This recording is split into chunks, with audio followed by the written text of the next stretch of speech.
अस्सलाम वालेकुम नाजरीन, मैं हूं मारूफ मलिक और आप देख रहे हैं सियासतनामा। दोस्तों, क्या हुआ जब निगरान वजीर आजम काकड़ साहब लम्स यूनिवर्सिटी में गए तो सवाल जवाब के सेशन में एक स्टूडेंट ने उनसे पूछा कि आपको क्या लगता है कि हमारी कोई वैल्यू नहीं, क्योंकि उस स्टूडेंट ने कहा कि आप पूरे 50 मिनट लेट आए हैं, हालांकि आपको टाइम पे आना चाहिए था। आप हमसे मिलने आए थे, हमसे किताब करने आए थे, लेकिन शायद आपको लगता है कि हमारी कोई इज्जत नहीं। आइए वीडियो में देखते हैं कि उन्होंने क्या कहा। Economic growth, increasing debt, political instability and whatnot. I am genuinely curious that why did you feel the need to come to LUMS and address the students here? No, it's not, I'm sorry, it's not a humiliating question.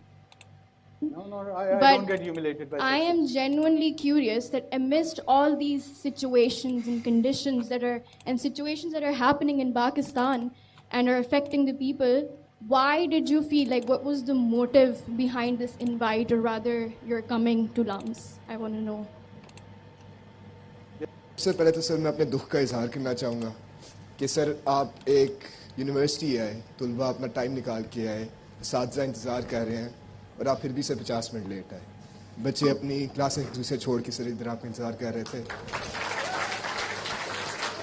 और sir मैं इस बात पे शर्मिंदा हूँ कि मेरे prime minister, बेशक केयर टेकर प्राइम मिनिस्टर हो, उसे इल्म की इज्जत नहीं, या फिर मुझे लगा कि शायद इल्म की इज्जत। जी तो दोस्तों, आपने देखा इस वीडियो में जो कि स्टूडेंट बिल्कुल शायद अपने गुस्से का इजहार कर रहे थे और कह रहे थे कि आपको ऐसा लगता है शायद आपकी नजर में हमारी कोई वैल्यू और कोई वक़्त नहीं है, कि जब भी आपका दिल करे आए, जितना लेट आए, इससे शायद आपको कोई फर्क नहीं पड़ता होगा, लेकिन हमें फर्क पड़ता है क्योंकि हम स्टूडेंट हैं, हम आपका इंतजार कर रहे थे और यकीनन आपको टाइम पे आना चाहिए था।